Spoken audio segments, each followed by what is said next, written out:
Hello, hello, everyone. So glad to see you. Welcome to the Final Rites.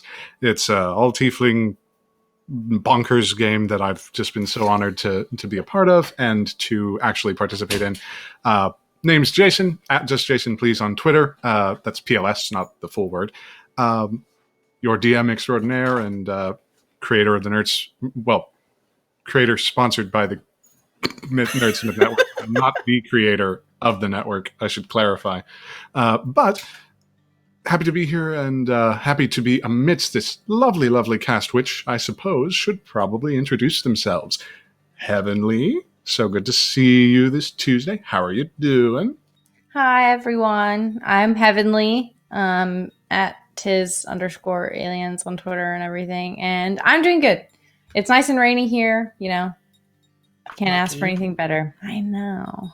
So cool. I had to run between shady spots walking my dog this afternoon. Okay, I'm not on the sun now. I'm not on the surface of the sun. Well, for a while we had a week that was 90 degrees and everyone was like, oh, summer's here. And then it's been raining ever since. And I'm like, ha, ha, ha, ha, ha, ha, ha. They jinxed it. Fooled you. That sort of attitude. Always good, always good. And you'll be playing who today exactly? I will be playing Nowhere, who is a tiefling. I guess I don't need to say that. That's probably pretty obvious. But I'm playing a tiefling named Nowhere. Absolutely. Works just as fine as any other thing.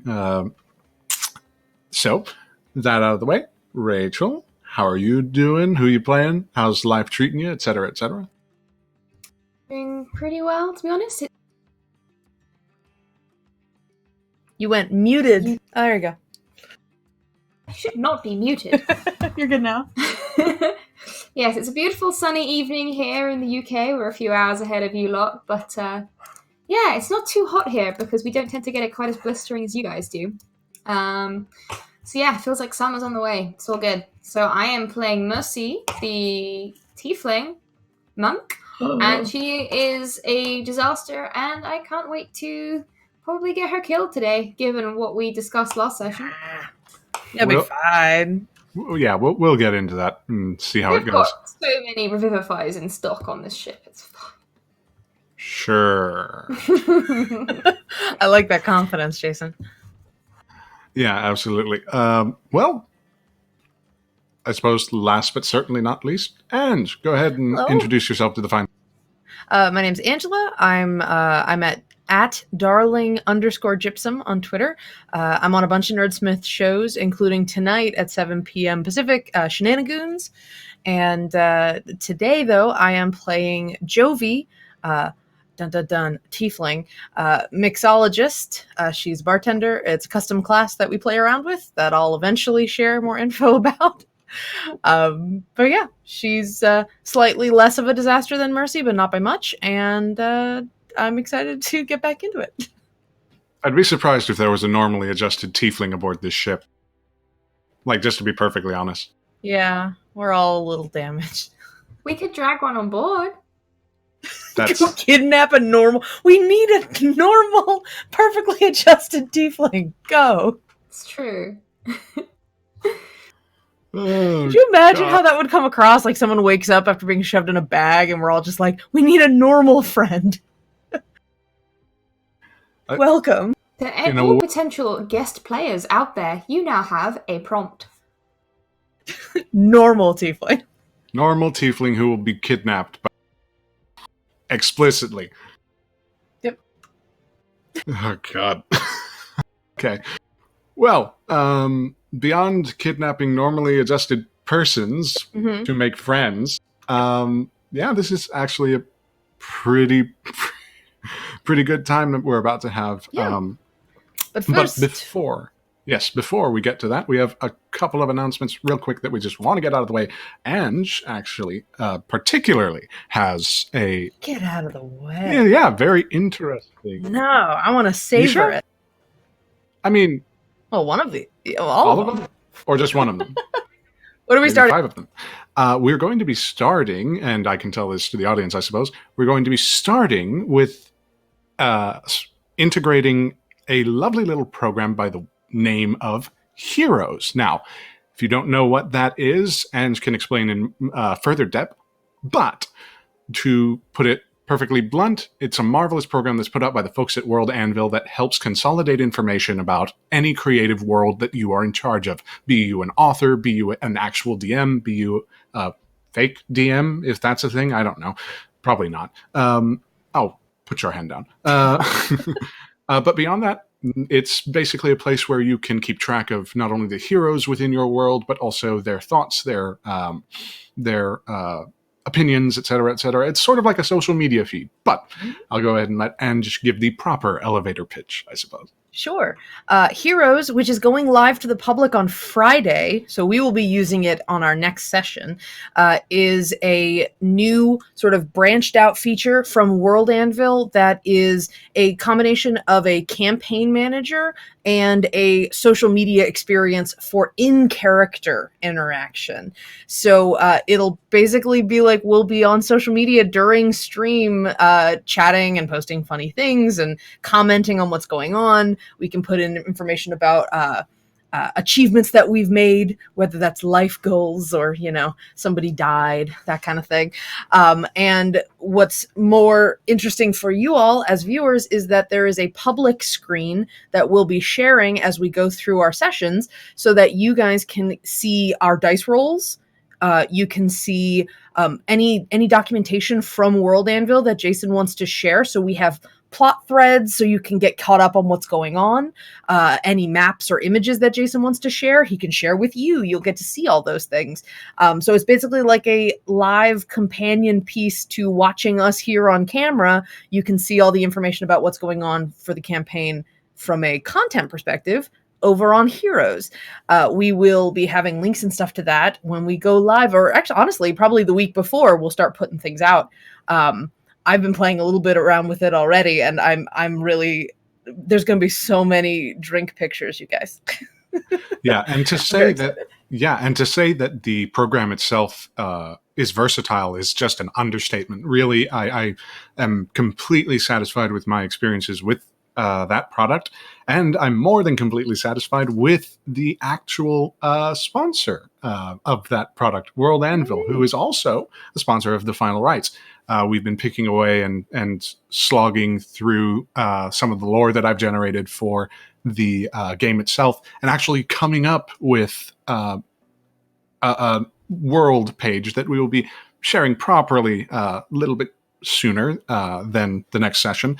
But to say that the fine folks over at World Anvil are some of the most dedicated creatives and among the most passionate world builders is truly, truly, that cannot be stated enough. Personally, my interactions with them have been nothing but glorious, and I highly recommend World Anvil. You can try it for free. If you got a couple bucks extra, like $5 extra to spare a month, you can get a guild membership, which gives you access to so many features that I've been able to use. And trust me, it's marvelous as a free experience. But if you're able, drop that $5 a month, because you will not regret it, especially if, like me, you might have a few notes that are just sort of, you remember writing them down at some point, but you forgot why, how to phrase it, and who it's really associated with. So suddenly my pages upon pages of Google Docs have been condensed down to a nice sort of digestible wiki format that, honestly, I think everybody, author, DM, etc., could benefit from. And Heroes is improving on the campaign management side a lot. Exactly. World Anvil already had campaign management stuff, and Heroes has added a lot of really, really pretty functionality to it that I think just makes it super fun, especially dice rolling, which I'm very excited about. Yes, dice rolling, actual programmable sort of dice rolling. It's going to be awesome, system agnostic. It's brilliant. At minimum, signing up for a free World Anvil account, you get access to being in Heroes when it goes live on Friday, and that means that you can follow our characters and get us in your feed, so you can see all the posts that we make as our characters, and so you get to interact with us a bit more directly if you are actually in World Anvil when we go live. So please consider going to worldanvil.com. Yeah, you got time. You got till Friday, but do it now. early bird gets the cheese or something like that. I don't know. Early bird gets the forge. Forge, yes, the whole forge. We give our forges to birds here. It's not the smartest move. I don't think birds know how to blacksmith, but That's really racist against Aarakocra, Jason. Oh, come on. Absolutely, birds can forge. I do not dignify that with a response. But as you mentioned, I'm right. as you mentioned, dice rolling. I suppose we Yes. should probably mention the good folks over at Die Hard Dice, another sponsor of ours.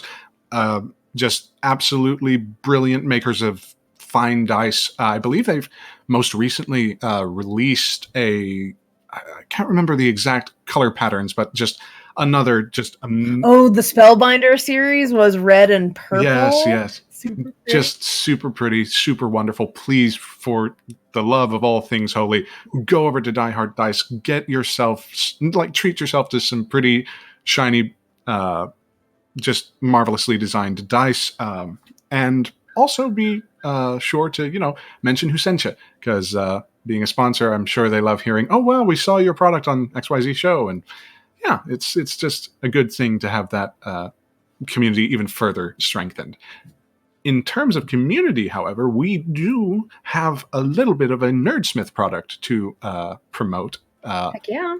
Coming up at the last here, I believe there's a podcast available on the network, actually hosted over on nerdsmith.org, that's called something like Chaotic Goodness? Yeah, that sounds right. Oh, really? So this week we wanted to encourage everybody to check out Chaotic Goodness. They're a sci-fi podcast, an actual play podcast that runs the What's Old is New system. They recently actually swapped to that system from a previous one. But they have been described as Spaceballs meets Firefly. They're kind of a madcap crew of a ship called the Irritated Badger. You should go check them out and the hijinks that they get into. There's psychic assassins and AI best friends and lots of ridiculousness on that show. So please check out Chaotic Goodness. I'll put a link to the show in chat, but you can find them on nerdsmith.org or wherever you get podcasts. And please check them out and maybe even leave them a review or consider supporting them on nerdsmith.org by subscribing. Absolutely. They're awesome. They're awesome people. Yeah, it's a good batch of folks that we got here over at Nerdsmith. If you're not already, go ahead and look through our membership tiers as well, just to sort of see what you can do to help support us directly, make sure that our creators are actually compensated and that this network continues to function. We've got tiers starting at $5. That's a novel idea, Jason. I really like it. Yeah. Do you like it? As the creator of Nerdsmith, as the creator of Nerdsmith, I would like this organization to continue existing. I'm not the creator of Nerdsmith. Please, for the love of God, don't ask me many questions. It's terrible. I won't even give the right answers, most likely. That being said, follow us on Twitter if you're curious about our organization. Go to nerdsmith.org and find out how you can, again, directly support us. Tiers starting at $5 and going on up. Just go ahead and mosey on over there if you got the time. Yeah, if you're on Twitch, you can find all the info on the description in our channel area with all the info. You can find all of our social media links and where to support us and all that sort of stuff. So you can just scroll down for a second and take a look at all that stuff. Exactly. And also subscribing on Twitch, following us, and just sort of being active. That's what we look for more often than not. So go ahead and just be a part of the community. It's nice. Probably. It's nice. Some people are nice. Others, not so much. Okay, Jason. Sure. I think that's all of the promotions we had to do. Thank you guys so much for hanging. Thanks guys so much for tuning in. We're going to talk. We'll see you in 2 weeks and we'll... Yep, we have an extremely short session. It was all plugs. We fooled you. No. We thank you so much for joining us today. We thank you if you're watching us on YouTube. Catch us live 2 p.m. CST, alternating Tuesdays. And I don't think there's much else to plug. I think we're done. No, I think we're ready. Are we done? Are you ready to start, please? Am I? I suppose. All right, everyone. Welcome aboard the Final Rites.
welcome back.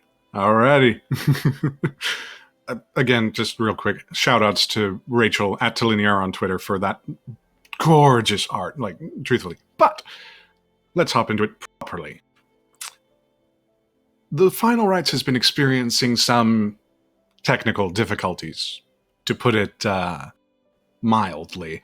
It seems that a few individuals of supremely powerful magic power have found their travel aboard and off of the Rites rather uninhibited by the engines, which the keeper of the engines, Gallo Dodger, Eamon Gallo Dodger. Let me try that again. Which the keeper of the engines, Eamon Gallo Dodger, is supposed to be in charge of. You see, the Rites has a system in place whereby persons of particular powers have those abilities subdued.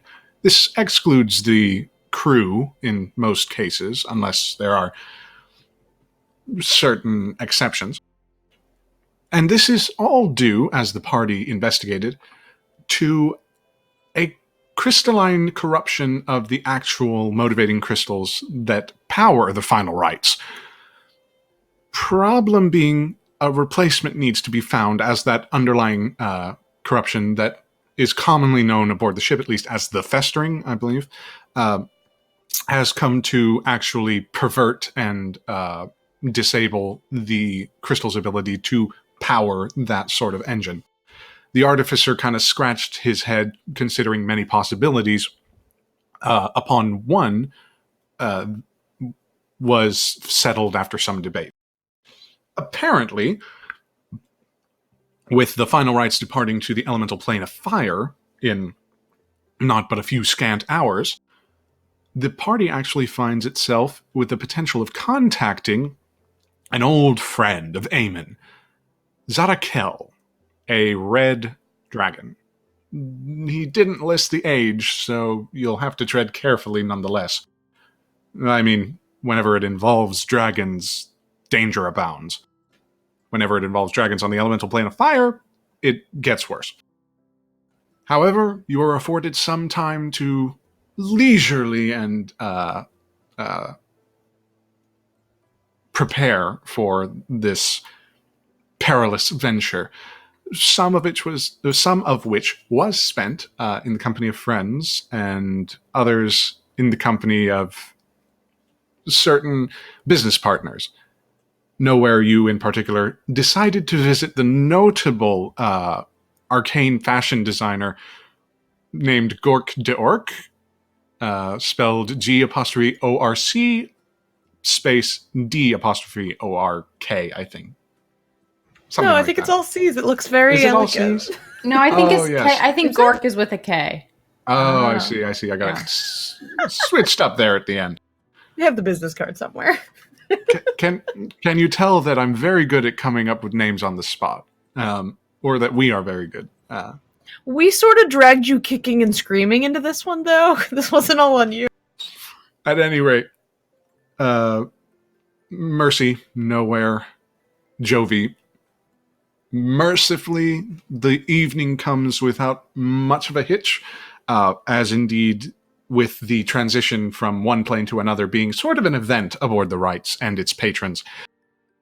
The gambling hall seems full to the brim. It's all hands on deck, literally, in some cases, as you see Bahazet, and sort of in passing, we see vignettes of Bahazet yelling, barking orders at a few incubi who are moving a little too slow for his liking. We see the quartermaster of the Final Rites, Namine, actually sort of above a balcony, smiling to some of the high rollers and a few other individuals of note within the gambling hall. And Mercy. Yes. At the present moment, given a few hours to be at your own devices, especially after investigating the sort of events that have transpired, where do you find yourself? Well, firstly, she was dragged out of her sleeping quarters quite unceremoniously at the start of this shift day. She's not really sure what time it is in these many planes. Like, day and night cycles don't always work the same way, and she's still got this weird kind of planes traveling jet lag going on. So she would go back to her rooms briefly because she didn't really have time to essentially pack things for a potentially extensive trip. And, this is an opportunity to get off the boat, so it's also an opportunity to maybe not have to get back on the boat. Yeah. So, Great. We'll see how that Babysit works now. so any possessions that she feels attached to, she will have on her person, which isn't much, to be honest. She has a small kind of duffel bag style thing she tends to carry just normal equipment in, as well as any little things she owns, and she just has that on her person. And once she's grabbed that, she would probably head back up to the gambling hall just to be on alert, I suppose, since it is a fairly important time jumping between planes. So her division of the those who work aboard the Rites need to be on call, just in case anyone did need punching in the face. Indeed. And actually, as you sort of mosey your way down the hallway from your living quarters, which is basically a broom closet, you actually encounter one of the more familiar faces aboard the Rites, Whistler, the jailer. He kind of muttering to himself and not really paying attention. Go ahead and make a dexterity saving throw. Gotcha.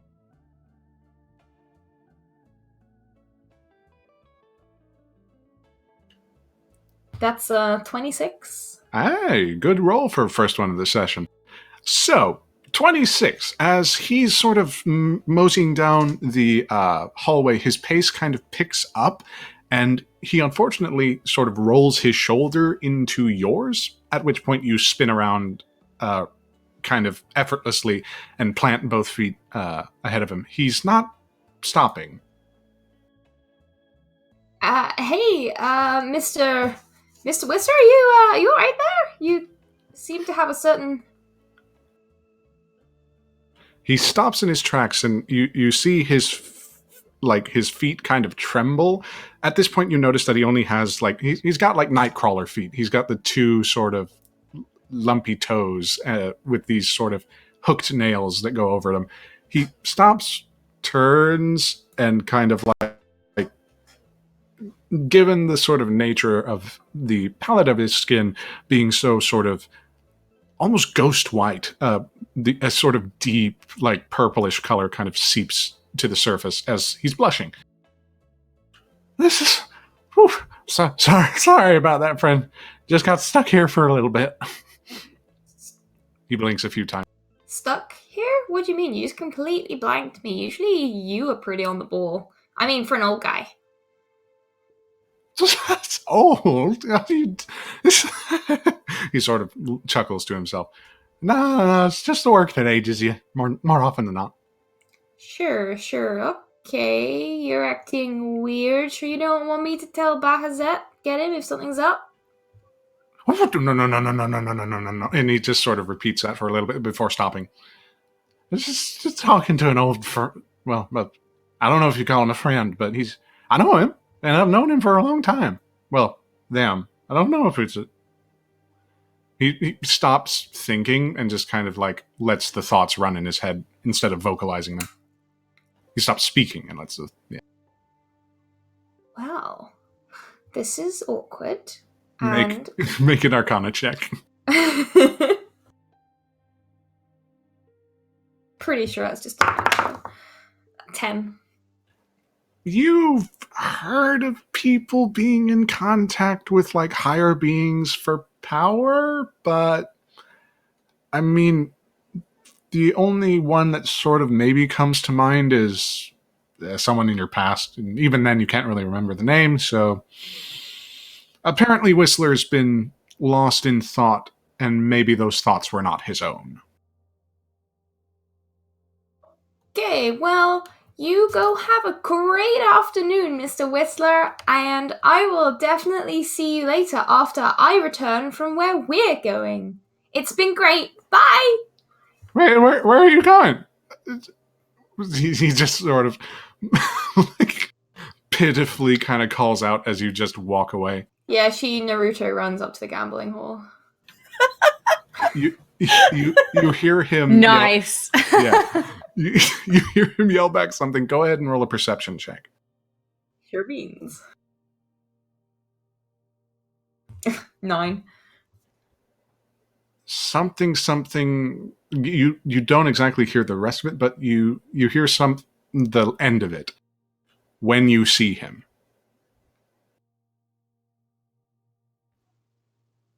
I'm sure it's nothing important. Nothing at all. Probably nothing at all. You're at the gambling hall now, and immediately you hear a gruff voice call out to you in Draconic. Do you actually... I don't think I do. Let me just check for you. No. Common, Infernal, and Primordial. Well, you don't understand it, but you know the tone. Bahamut has just called to you.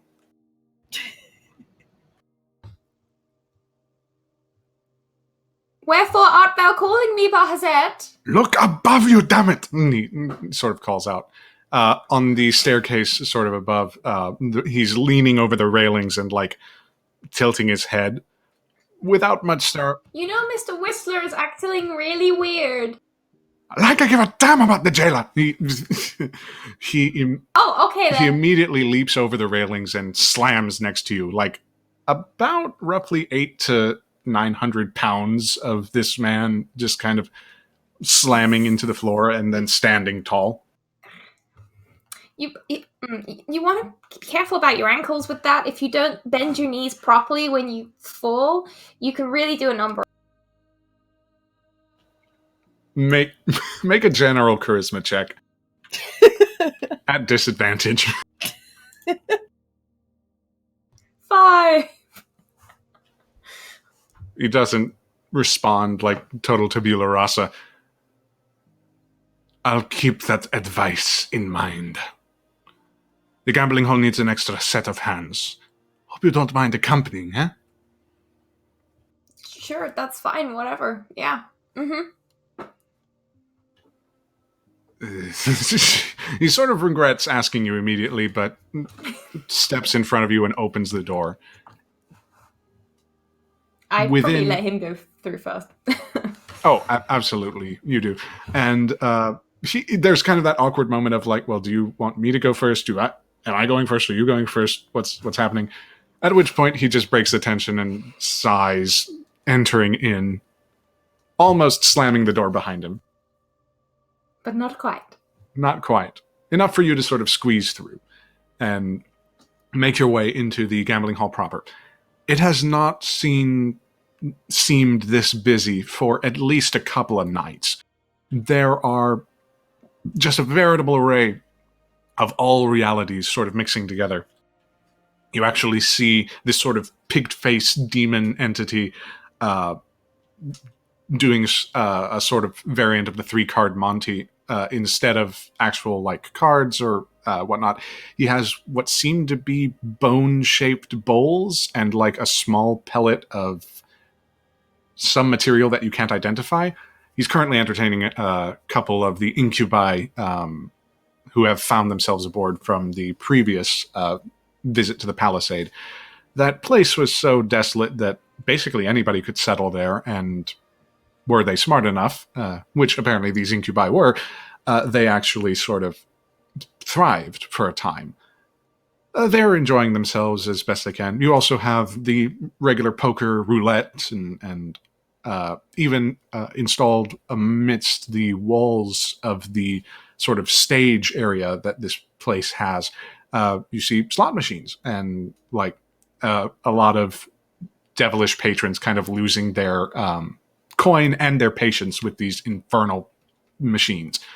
Like literally infernal. They were manufactured in one of the levels of like the 9 hells.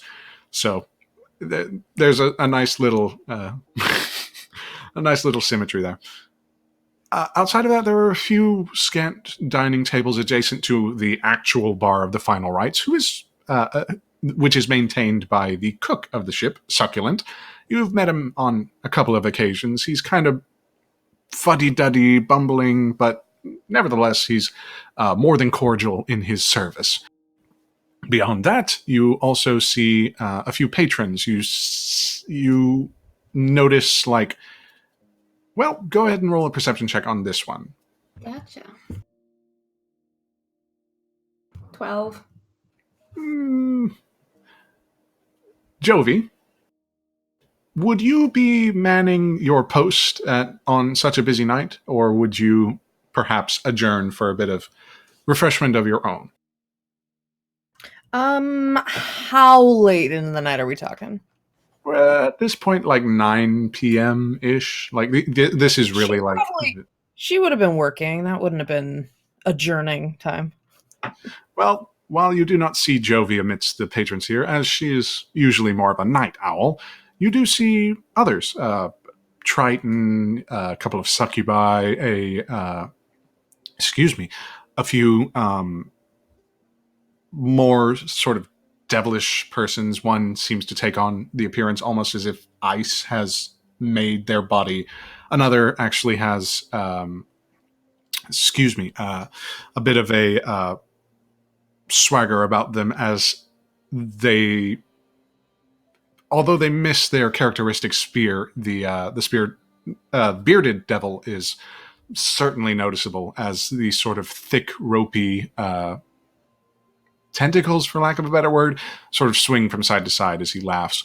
You note a few other individuals who are actually meeting with devils and demons on sort of a personal basis. In particular, you note a genasi, an air genasi, who is currently locked in a bit of a tight negotiation with what seems to be a sister and a brother devil of undefined origin. You assume them to be tieflings given their sort of presentation, but who knows how certain demons conduct their business. Demons and devils. Beyond that, I mean, nothing of note particularly catches your eye. Bahazet, however, you see has kind of, well, you've seen him do it a couple of times, but it's almost still upsetting. Upsetting? Upsetting? Unsettling? Upsetting is a nice combination of unsettling and upset. I like it. It's that one. Yeah, sure. Unsettling. You note actually that his actual head has sprouted feathers since last you saw him. The brilliant sort of greens and purples of his feathers clashing against the bronze, and his eyes have sort of expanded. It's very hard to describe. But again, you've sort of seen him do this before. As a spirit totem barbarian, he's kind of weird in those very idiosyncratic ways. And so you patrol for a good time. As that occurs, however, nowhere. The processing of new guests is upon you. Whenever the final rites makes its way into a new plane, somebody's going to want to get aboard. And you have been sort of notified by Nominee through certain correspondence that you have shared, and in the moments that you have sort of consulted her. It really just remains to finalize the information that you have. Is there anything you would like to do as you sort of set about this task?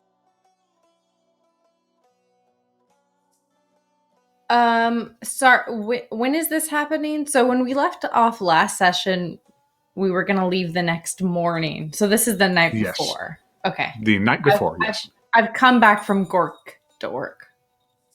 This is after I visited my esteemed tailor / all the shopping bags. All the high-end shopping bags. Yeah. Yes, absolutely. And what magics did Gork to Orc provide for you? Or at least what alterations has he currently manifested? Well, he took in my dress because everything's tailored, obviously. And I'm going to have to visit him tomorrow morning before we leave because I have to be sewn into my dress. And does not sound practical, but the only t-shirt that Nowhere owns says bespoke or die.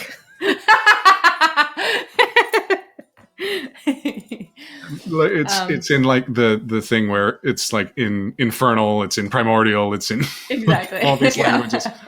Incredibly high thread count. I want a t-shirt now that's in Infernal that says bespoke or die. Well, I mean, Someone make that and I will buy it. yes. WotC did just come out with an Infernal font. Just give it a little bit. You can do it. Yeah. Exactly. So I would hope that maybe he would have made my dress fireproof. Oh, absolutely. There is on top of You your know, original. I'm myself fireproof. I yeah, would like it for my clothes to be fireproof as well. yeah. Because that's It's just basically. yeah, that's just I'm always prepared. So I am sitting in my my cabin and my crew quarters, and I'm writing down everything that happened during the day, meeting Gallo Dodger and how he had been talking to who had he been talking to? Yorhala, I believe. Yeah, Yahala, Lieutenant Yahala. So I write down that he'd been talking to them, and then I'm also freaking out about the sponsors and making sure that they don't know what's going on. You know, Absolutely. Keeping this under wraps is like. that's what I'm doing. I'm writing in my journal. Yes, you're. It's bespoke too. Of course, it is. Yeah. Each page has to be sewn in as she finishes. Instead of saying live, laugh, love on the cover, it says never live, never laugh, never love. The original draft was die. Die. But then we found out that drown, was copyrighted, so we had to change it once again. All right. Just pray that Mercy doesn't find it and do an edit with a Sharpie. Yeah, that'll go. Mercy just looks through the code and the pages, just going, "Oh well, this is classified. This is classified." Just redacted, redacted. It's like an SCP article. Like, what the And I'll be going over any of the people who are coming on tomorrow. Anyone that we're picking up, I'll just be like familiarizing myself with who they are and their business and where they're going and who they know. Let's go with a general. Yeah, let's go with a general intelligence then, just to make sure you've got all your. I always forget to get my dice app ready before we start because I keep forgetting that I don't have any dice in this place that I live because they're all in a box somewhere. Oh no! I know. It's really sad. Here we go. So we need to get you a T-shirt, a dice box. What else? An account What on am I doing? Heroes so that she can roll on the digital. Yeah, exactly. Just an intelligence check. Just 22. oh well, yeah. You've gone over this in your head like a million times. What's one more to do? You have a couple of envoys from one of the Lords of Hell, the actual Lord of the Front Lines, whose name now escapes me for whatever reason. Hang on.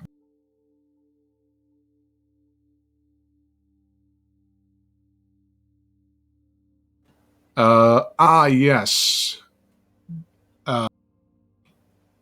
Pardon. So good at names, you guys. Hang on. Super good. Yes, the first level known as Avernus, envoys from that desolate wasteland, the front lines of the Blood War. They're probably going to be a little bit of a problem, most likely. But Bell is, who is the lord of that region, is very much a believer in literal draconian disciplinary action. So even if they were to present a little bit of a problem, you could report it without much worry.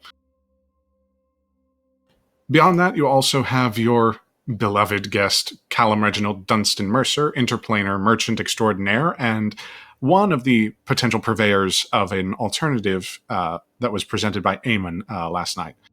Again, you've met him, you know him. He's kind of a dick, at least in Europe. He sucks. Exactly.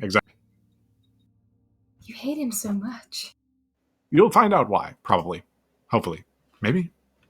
Nowhere's kind of a go big or go home kind of gal when it comes to Oh yeah, I don't opinions have of lukewarm people. feelings about anyone.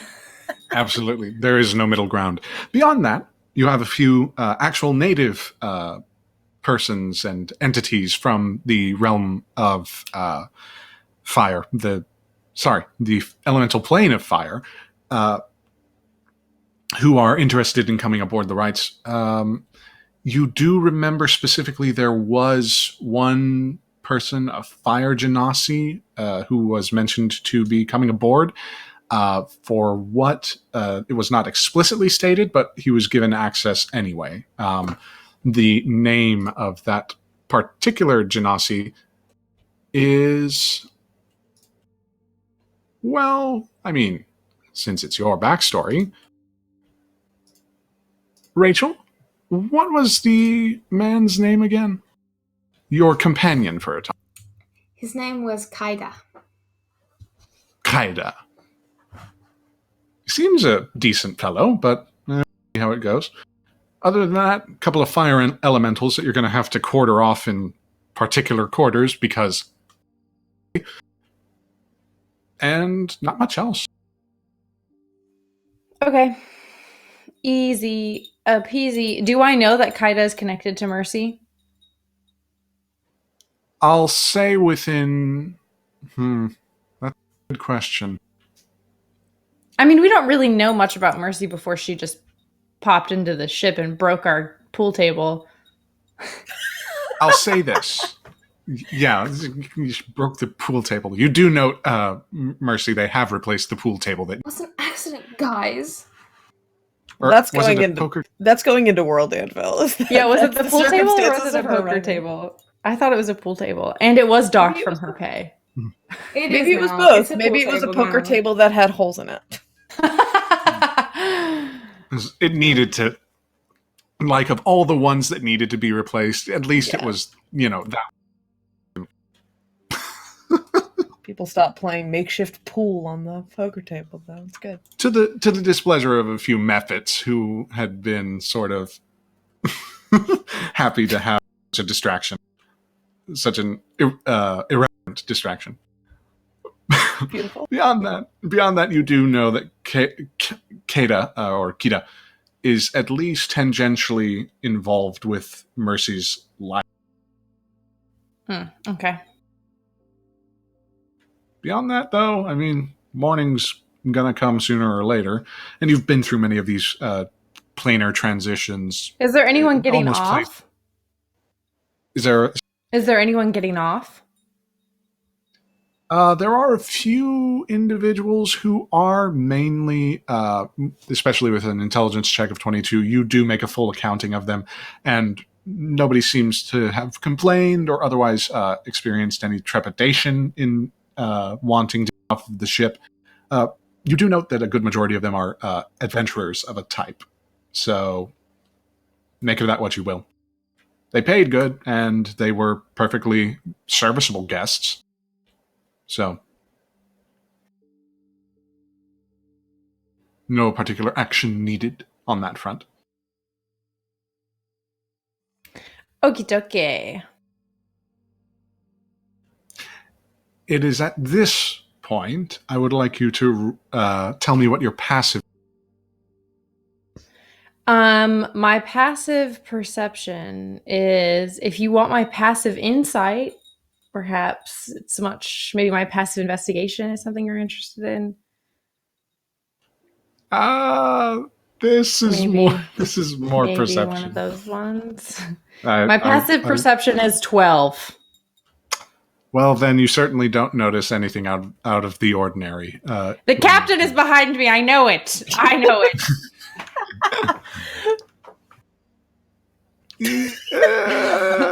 I'm just writing. I'm just writing in my journal. Someday, nowhere will notice the captain of the ship. I've actually never met the captain because he's so sneaky, and he's been standing behind me for like 5 years waiting for me to realize him, and I'm just blissfully writing in my journal, and I've never once turned around. There is no captain. It's fine. Captain? Captain's... Maybe nowhere captain now. I wish that was how it worked. But If I don't see a captain, I'm the captain. how it works. That's how it works. No, all right. So you do recognize the familiar smell of sulfur that you did indeed notice on your way to Gork to Orc. I can't believe we named him that. I named him Gork, and you are the one who made him an orc. That was not established before the name was chose. Then I put the pieces together. He could have been Okay, excuse anything me. else. He could have been Gork the gnome. You know? No, that. Gork the Come dwarf. Where's the fun in that? God damn it! Sorry, I should have said. I am ashamed to be a party to this this character's creation. I should be. I know, but again, smell of sulfur pervading. I noticed the smell of sulfur. I know what that means. Its origin. I mean, I know what that means. Okay. I closed my journal, but I don't say anything. And I don't turn around. It always takes him a minute to speak. For whatever reason. Okay. It should probably do with some. You found out a good portion of who Captain Devereaux Cervantes is by speaking with Josephine Naminé, the quartermaster. He's a veritable enigma in a place where there are very few secrets, at least a crew. And for him to wish to speak to one of the keepers directly instead of consulting Naminé usually means it's of a high.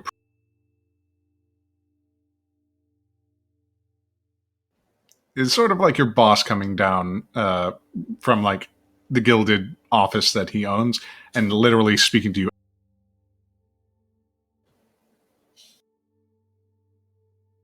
Does nowhere respond in any substantive. Does he say something to me? He's just standing behind me. If he's okay, I smell his nasty body, and I know it's him. So I'm just gonna close my journal. I'm gonna close my. You're lucky he's not I'm gonna close my journal, and I'm just gonna sit there with my hands folded demurely in front of me, but I'm not gonna say anything. We play this game every time. It's our thing. Yeah, I'll say it's a bit of a tradition.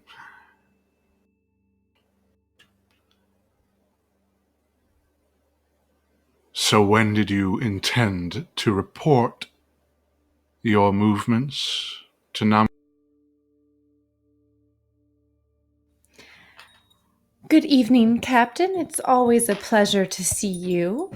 You haven't come by in a long time. I hope you're well. Disperse with the pleasantries and tell me what is going on. I don't think I've ever been accused of pleasantries, but I appreciate your thought. Nothing is going on, Captain. I am simply doing some investigation into the problems that have cropped up aboard. Truly, you know that I would tell you if anything were worth worrying about. Eamon was a babbling mess when I spoke to him.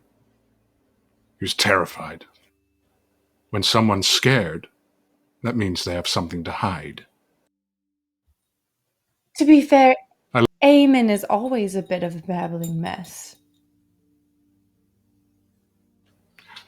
I looked around his office. Found something. In particular, a sample of the fester. Now, where did that come from, I wonder? He growls that last bit, and you hear almost his voice turn into two tones, one deep and sinister, the other just as regular.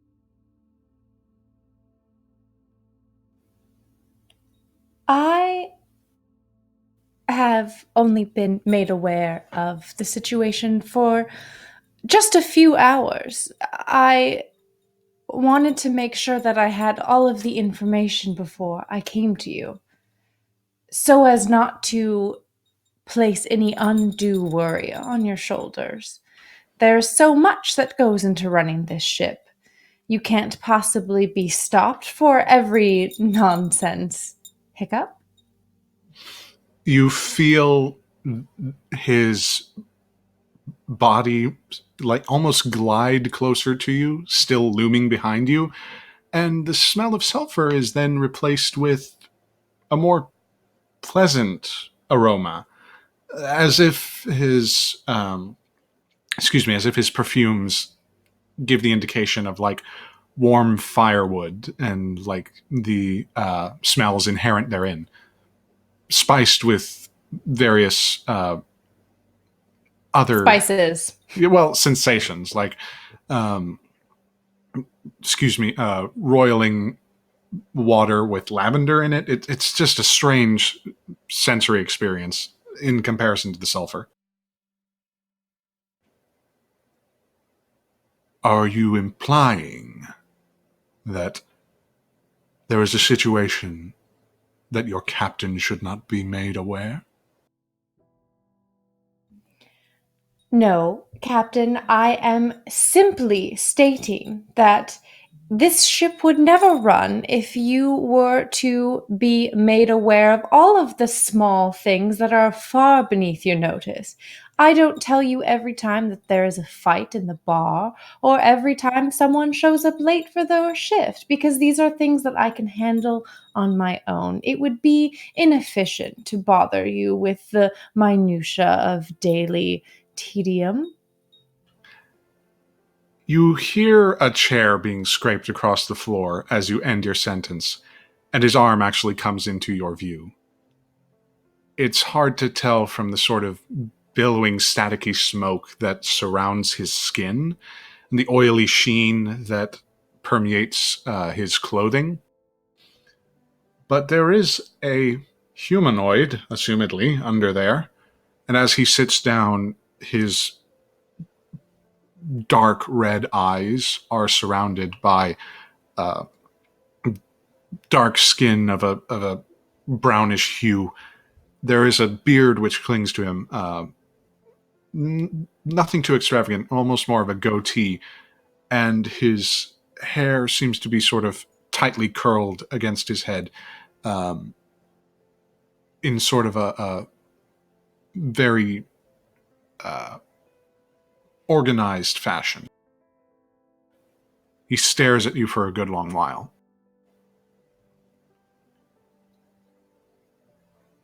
The Rites was established as a place that would stay neutral, that would remain unconcerned with the world outside. And yet that world outside has interfered twice now. One I could excuse because, by all machinations, she was aboard the Rites for a reason, given her presence in our ledger.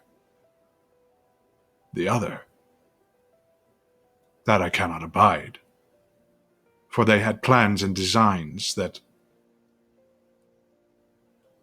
could have been acted upon within these walls with little consequence, as they knew they could escape. So I ask you again, what is wrong?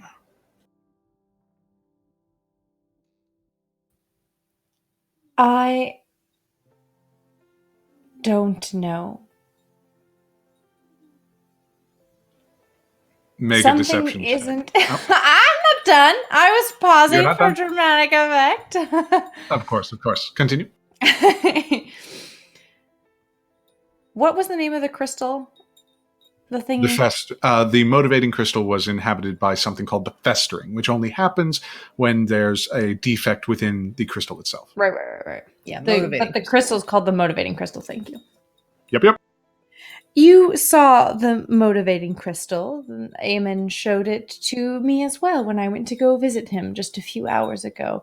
It appears that something has corrupted it, whether through the organic decay of such magical artifices, or perhaps something more nefarious. And how do you intend to parse the two possibilities?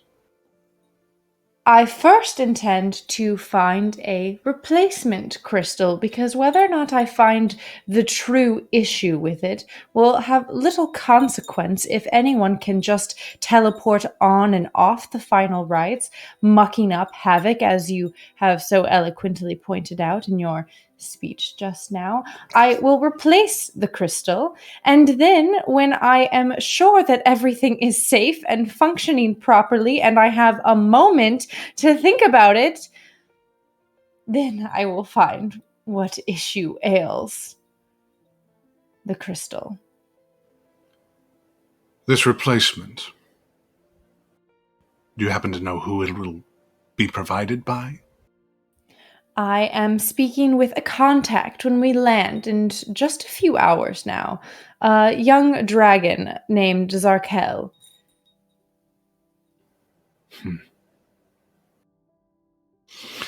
He breathes through his nose and grits his teeth. You do realize I will have to send a retainer with you. I have a retainer of myself. I am taking Mercy and Jovi with me, who both of them are the two. I need them. They're both so they are both very helpful. Make a persuasion check at disadvantage again. Really? It's Not not deception? deception. Not deception. Let's make that deception. It's not that Nowhere doesn't think that they're helpful. It's that she doesn't like to admit that people are useful. That's why it was hard for her to say. I see. Then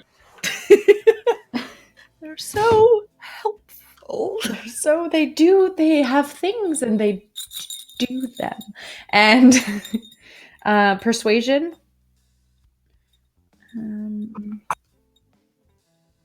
not with disadvantage. That's a nat 20! Oh! Hey. She's so honest about us. I think she Because loves it's us. technically true. It's not true. about- It's technically true.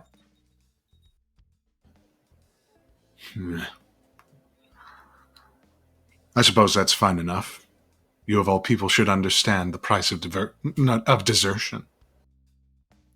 Captain, if you've come all of this way just to make sure that I will be returning to the final rites after securing the crystal, then you have wasted what could have been a very lovely evening. He stays silent for a moment before responding. Says the one who would rather I not be involved. I apologize for what appeared to be subterfuge. I simply didn't want to bother you with something that I knew I would be able to fix by this time tomorrow. Please understand that my intentions were only to keep the workings of the final rites as smooth as possible. As you say this, he sinks back into the chair, quite literally through the chair, and blends with the shadows cast by the light of your room. Misinterpretations are permissible. Failure is not. The smell of sulfur gradually recedes as he disappears from your sight.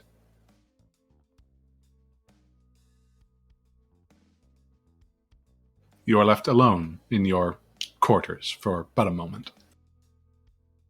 For but a moment? Who the fuck else is showing up?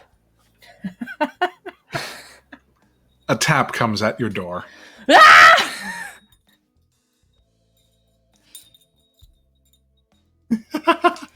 Put on your That was bravest just face. internal. That was just internal. Yeah. Yeah. Anybody with psychic powers within a 10-mile radius suddenly hears this piercing screech. Yes, who is it? Make a history. Or actually, let's say insight. Check. Okie dokie. Wow! I have a +8 in insight, and I just rolled a 10. So, 18? no, like I rolled like it was a 10 total. Oh, The wow. +8. There are so many things in your mind right now, and stressed it's out. just impossible. Yeah, you are stressed. Hashtag stress. So the exact person you're not really knowledgeable of, but nevertheless, the person knocks.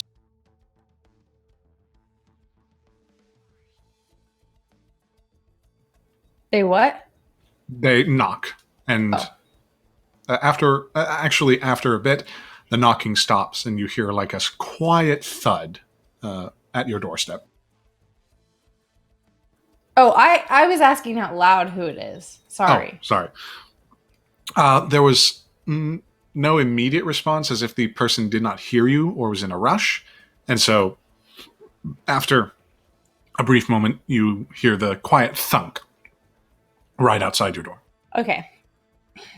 I get up and I push my chair in, and then I push the chair in that the captain was sitting in because he did not push it in, which is incredibly rude. And then I go to the door and I throw it open. You are greeted with a strange metal device that is at your feet, of a moderate size. Attached to it is a hastily scrawled note.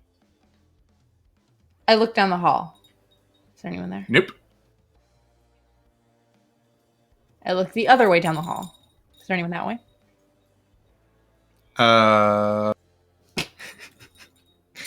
Okay. Oops, that's the wrong number. Perception. Oh yeah. I got a 12. Nope. Okay. You don't. Ugh. What does the note say? No. I pick up the note, I like snatch it. Because if no one's there, I'm gonna be a little angry. And then I'm gonna kind of pull the thing in with my foot, and then I'm gonna close the door. Make a. What? How heavy is it? You're about to find out. God, my strength is -2. I got a 0. Just impotent rage. Somebody clip it. All right. Yeah. So there's no handle on this particular apparatus, or at least not on the side that you're trying to drag in. It's sort of like a canister.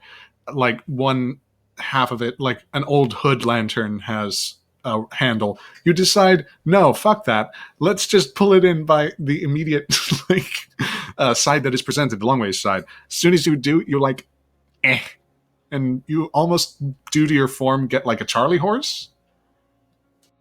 So, yeah, you are unable to move the object. It sort of scrapes the entrance way to your door. Even though you didn't move it, you sort of lifted it and slammed it again. I'm gonna go to the other side of it, and I'm gonna try and push it in. Make a strength check again. The note is probably gonna be like, "This is a magical device. Just tell it where you want it to go." I got a 4.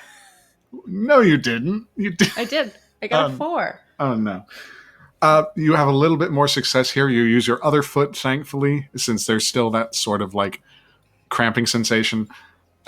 It moves a solid inch and makes a horrendous streak and screech across the floor. This thing is heavy. I quickly like readjust my hair, and then I just adjust my dress. Make sure the collar is high. It's got to be high. It's got to be starched. Yeah, and it actually kind of digs into your skin a little bit as you try to maneuver Good. this canister. Yeah. Good. And then I read the note. For y'all for tomorrow. Backpack straps coming soon. Sincerely, Eamon. What does he expect me to do with this if I cannot move it? And I just look at the note. Make a perception check. He said straps coming soon. Are there fucking straps on this thing? No, that's coming tomorrow. That's what I thought. Okay, perception. I got an 8. I'm really flustered right now. You are, but you do see the 2 wheels that are situated at the end of this to such a manner where you could pick up the handle a certain angle and drag it without much effort. I do that. Strength check with advantage, I guess. What? How? It's heavy. Oh, God. Then why did he put it outside my door? Because he wanted this to happen. I got a 6. Yeah, let's be honest. Everyone loves messing with you on this boat. Yeah, it's a little bit of a slog, but you are able to get the 30 to 40 pound canister across the threshold of your door. Your arms burn after such a. Are there phones on this boat? Do we have a sending cup on or a tin can on a wire? I'll say this. For the keepers, there is a particular system whereby you can actually open a tube and speak into it. At the bank? Like at the Yeah, bank? One of those sort of like at the suction bank. thingies? Yeah. Okay. I'm going to move this stupid backpack just inside the door, and then I'm going to close the door, and then I'm going to take the note. Is that all it says? For y'all, for tomorrow. Straps coming soon. Yeah, Love, pretty much. Eamon. Not love, just a little dash. You did not send this with love. Actively not. Can I open it? I'm going to open it. Yes, there seems to be a screw at the top. Make another. No. You unscrew. Make a strength check to open it with your finger. You open it and mercifully the hood? No, not the hood. The lid. That's the word. Is actually easily maneuverable, and as you do, you note that the actual there are actually certain settings underneath the lid itself. Go ahead and roll me an Arcana check. Or investigation, whichever is higher. I think investigation's higher, but let me just double check. Yeah. Nat 20. Well, fucking finally! It's 20 or nothing. With you. Could have used that way earlier. But it shows up now, and you that was investigation, right? Eamon's not been very good at communicating logically. His brain can be a little bit scattered whenever he's artificing, but thankfully Bailey, his wife, his orc wife, provided a very helpful sort of beginner's guide. It seems that the reason this particular thing is so heavy is because it is full to the brim with dampening mechanisms for motivating crystals. It's a little bit cumbersome. It could serve to be lightened. Indeed, Bailey sort of notes that there are a few redundant systems in place that, if they need to be removed for ease of travel, that can be performed with meta here for a second with an Arcana check.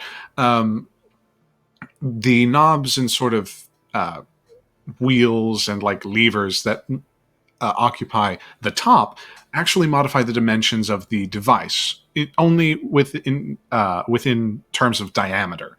It seems that the innards of this thing act like a bag of holding, in the sense that you can, however long the object is, does not matter. Simply that the width of the object is able to be fit, she says, to a snug degree into the device and canister itself. Okay. So it's heavy because it's just a bunch of shit. This isn't Basically. it's not like a box that's packed with things that we're gonna unpack. Like, this whole thing is just heavy, and he's just gonna send me some straps to glue onto it. Is that kind of what he's thinking? I'm gonna glue straps on this, and then one of us is gonna heft this thing on our backs. He's kind of... let's just say that Eamon is very smart in particular ways. Okay. I would like to go on my my cell phone, my phone that I have, and I would like to call whoever is in charge of... Who would be in charge of strong men? Who runs the strong men department? That would more often than not probably be Bahazet. I knew it was going to be fucking Bahazet. I'm gonna ring up Bahazet. Does Bahazet have a call? Does he have a callback tone? At the... I will say, attached to this device, there is an actual crystal that notifies Bahazet of, like... Okay, we'll say that it's sort of like the Atlantis Lost Empire things, where if you insert a particular crystal, you're able to power the communications array. Mercy, at this point, you actually see something that you have not seen. Bahazet sort of reaches into his pocket and pulls out this glowing red crystal. He kind of looks at it, and it hurts his eyes, so he blinks a couple of times. The feathers recede back into his head, and his eyes are normal now. You hear him kind of like mutter curses in Draconic. Pardon me for a moment. Keep your eyes peeled, huh? Got it.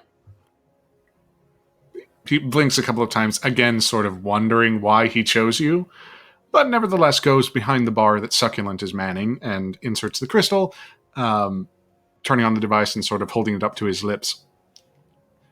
Yes? I'm going to speak in Draconic because I can, and I have a feeling it irritates him when I do that. My accent is perfect. And of course. Like, obnoxiously, like you learned it in school perfect. Exactly. Yeah. Bahazet, I don't know that I can say his name in Mercy in Nowhere's voice. Bahazet, I hope that I am not interrupting your nightly revelry. Less revelry and more fuckery at this point. He sort of mutters under his breath in Draconic, which translates roughly, but you get the intent. I am in need of someone to accompany me on a very important errand tomorrow. I will be taking Mercy and Jovi, but we need someone who might be better suited to the harsh conditions of travel. Silence for a time. Make a persuasion check. Okay, I will make a persuasion check.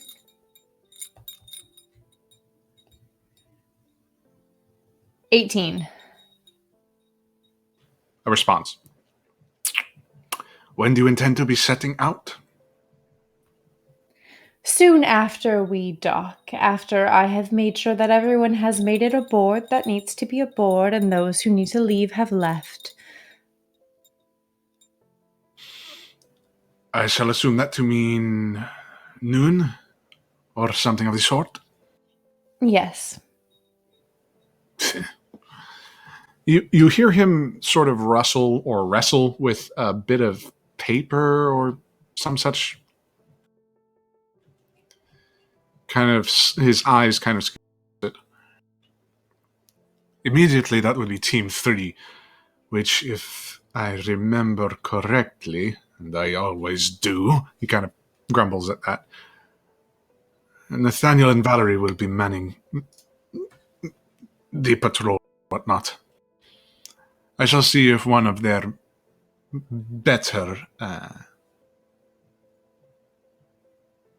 shall we say, underlings can serve as your envoy.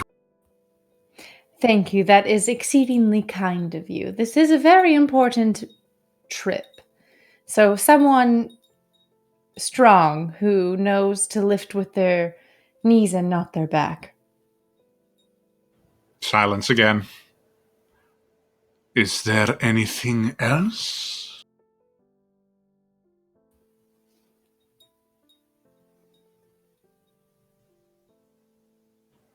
Crickets. Crickets. I'm doing a very purposeful pause. I don't think so. Thank Marvelous. you. You hear the the hang up dial basically as he rips the crystal out of the machine and like stuffs it into his pocket. Mercy, you notice as he shoots up from the bar, there's a little bit of smoke rising from his nostril. Whatever conversation he had, he was not pleased. That ire is then directed towards you as he blinks a couple of times. Everything all right? You hear sort of a rumble within his cheeks. He shakes it off and just leaps over the bar and goes back to patrolling the gambling hall, snapping his fingers, beckoning you to come. Okay. And I follow on behind. All right. Jovi, Yes. I need you to roll a dexterity check. Oh, God. Okay.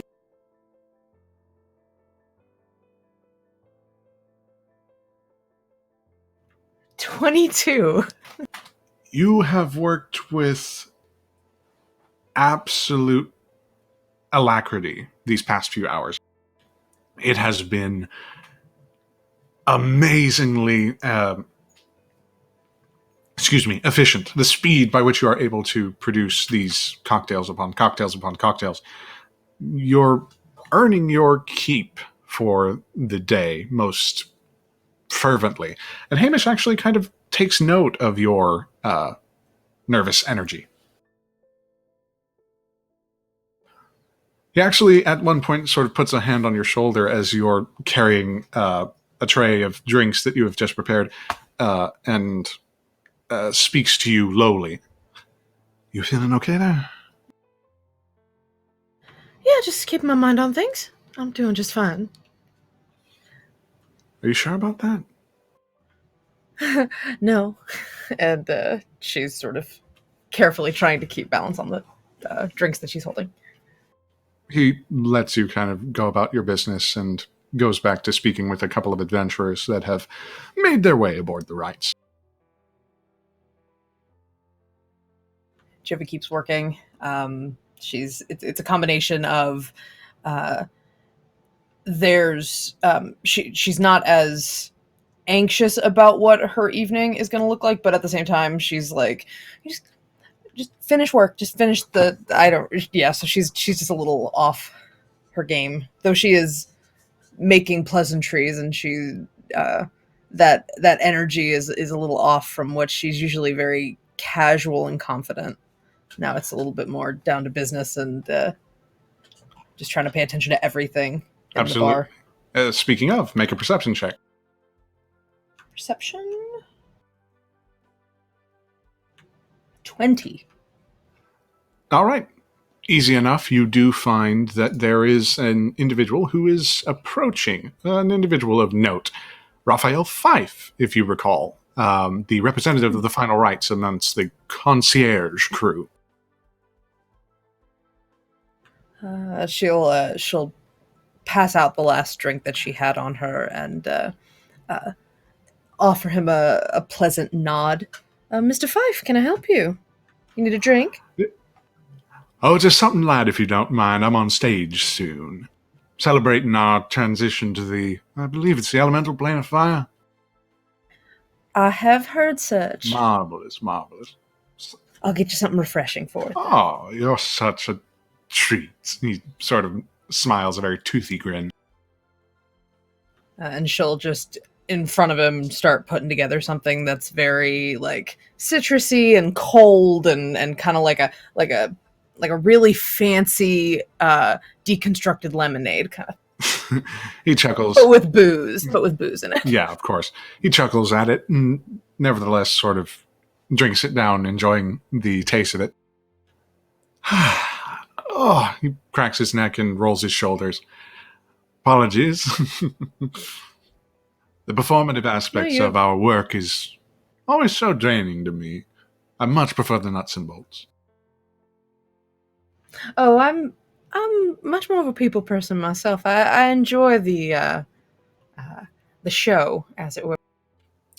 A marvelous trait to have. He says that with a little bit of acidity, just sort of an acrid tone. But nevertheless, he takes his drink and finishes it quite swiftly. Don't be perturbed. Your refrigeration units and the like will be coming in sooner rather than later. That is beautiful to know. You probably want to talk to Hamish over there about that, but if you don't have time, I'll be sure to inform him. Would that I could, but I'll leave that to you. He nods and makes his way over to the stage. Mercy and Bahazet bear witness to this, know where you are still with the canister confined to quarters.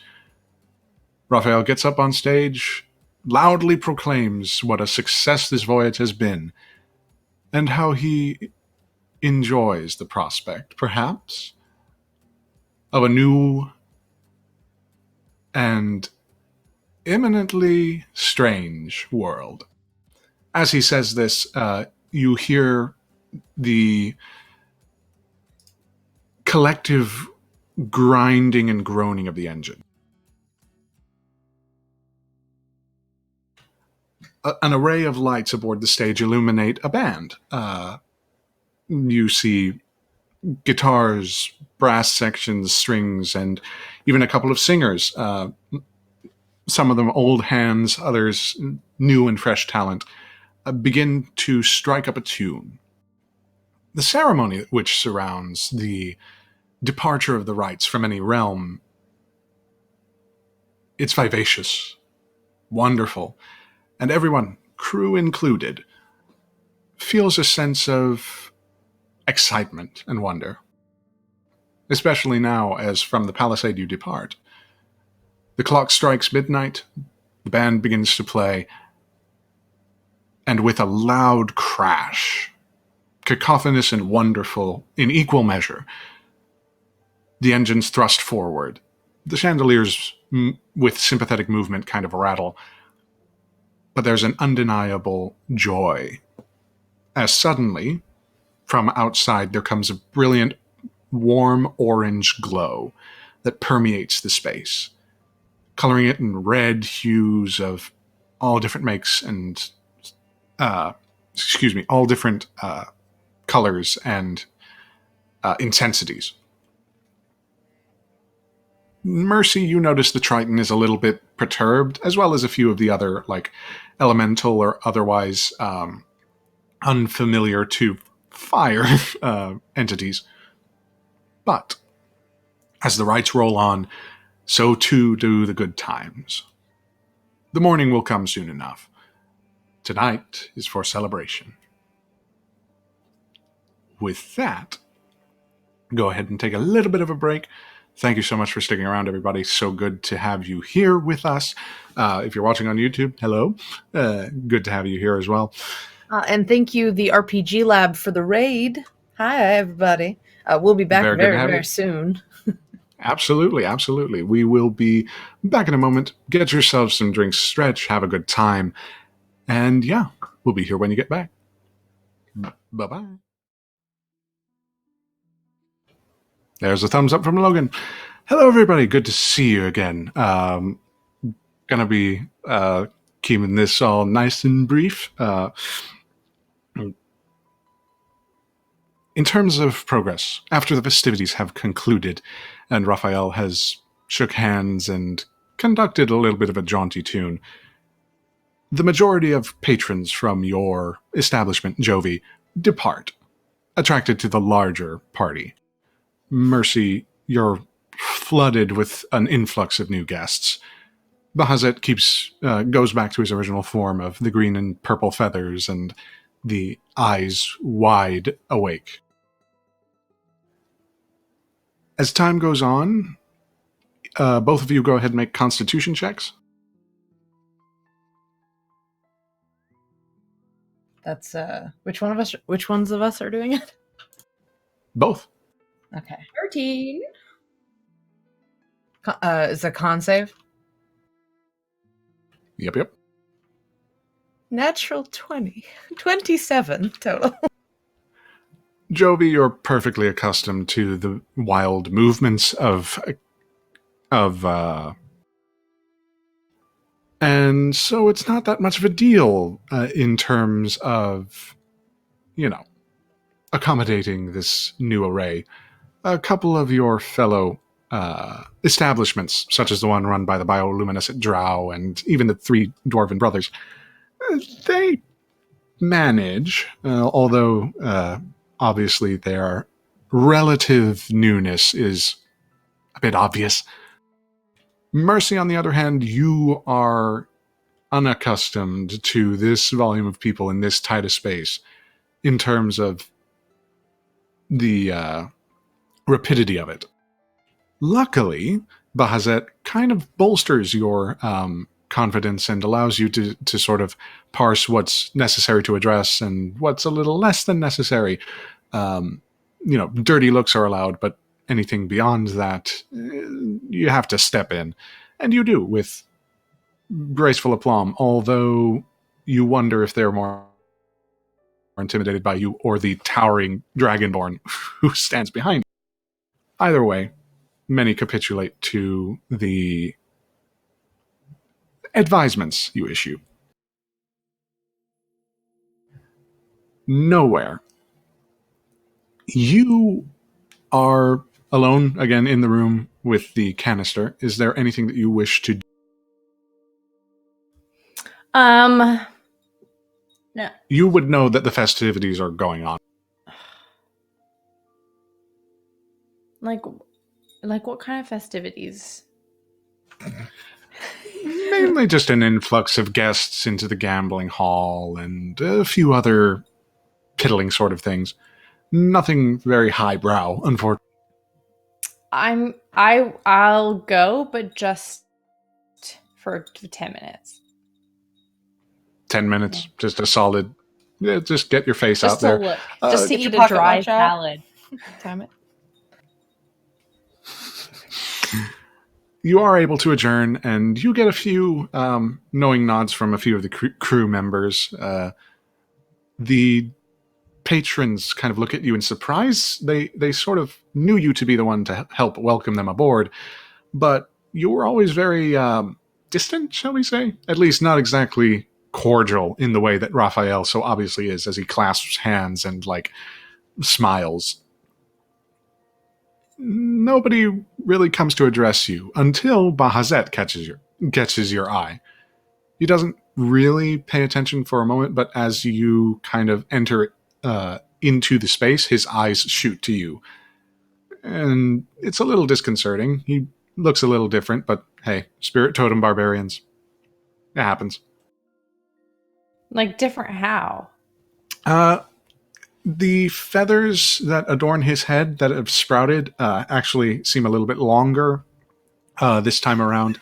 And his eyesight, he's a good ways away from you, and yet he acts or can see you perfectly clear, even though there is a wide array of humanoids and other entities kind of occupying his field of vision. Okay. But this is to be expected. He does this sort of weird thing all the time. Yeah, go ahead and roll a history check.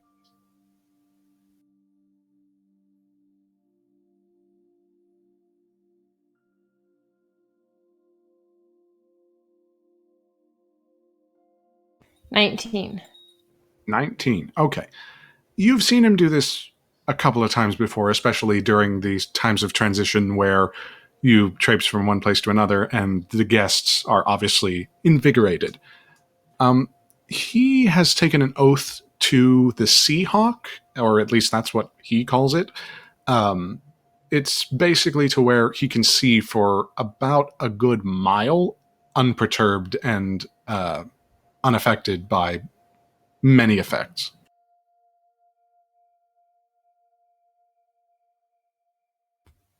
Okay. He doesn't make an active effort to approach you, but notes your presence. I'll note his presence. Noting their presences from across the room.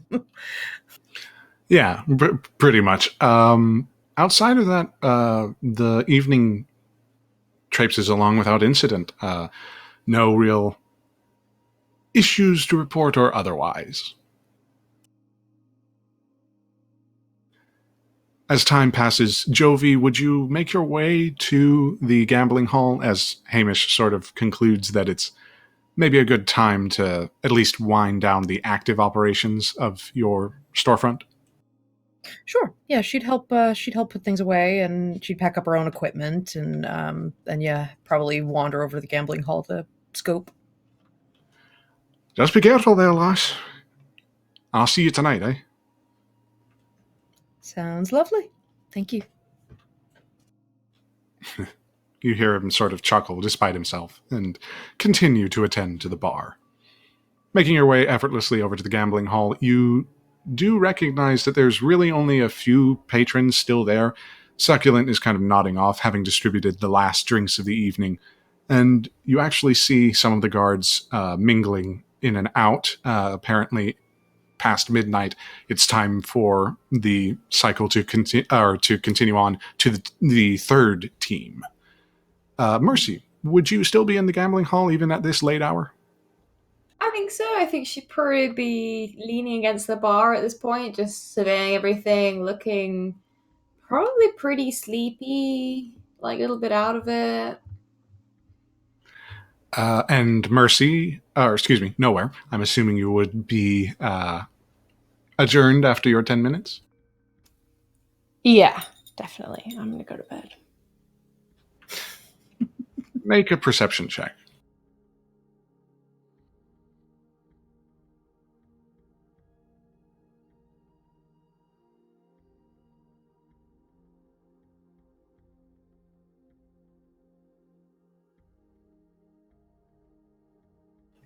Boop. Did you catch that? You want me to make a perception check to go to bed?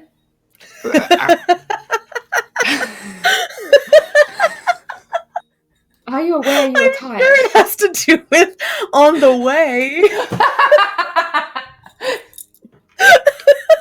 I didn't think you were talking to me because I don't.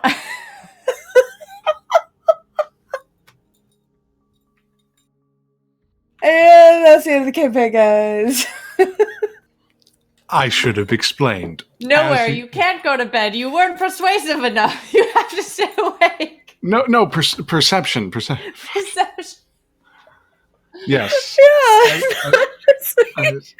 Can you persuade yourself to I heard persuasion check, and that's why I was just like, that's clearly not for me. Like, I don't know what in this situation. Okay. No, everything's fine. We're professional gamers, you guys. I got a 9. Mercy, you're the only one that noticed as he's directly next to you. Bahazet is kind of staring at Nowhere as she leaves. Creepy. Bahazet, I mean, I know that dress is very tight, but that's not entirely appropriate, is it? That same sort of smoke that you saw earlier is now rising, like in billows almost. I mean, it's just because, there's lots of bright feathers, and you've just taken on this really gorgeous color tone right now. And I once read that Reptiles are distantly related to birds, and birds get very colorful in the certain times of year when they have certain needs, as I understand. So, you know, I can totally wingman for you if you want. I'm really good at that. Slowly, as you continue to dig yourself into this hole, Bahazet just stares at you. No, really, I'm quite good. Of that, I am absolutely certain, given your brilliant observations. You're welcome, I guess. Make an insight check.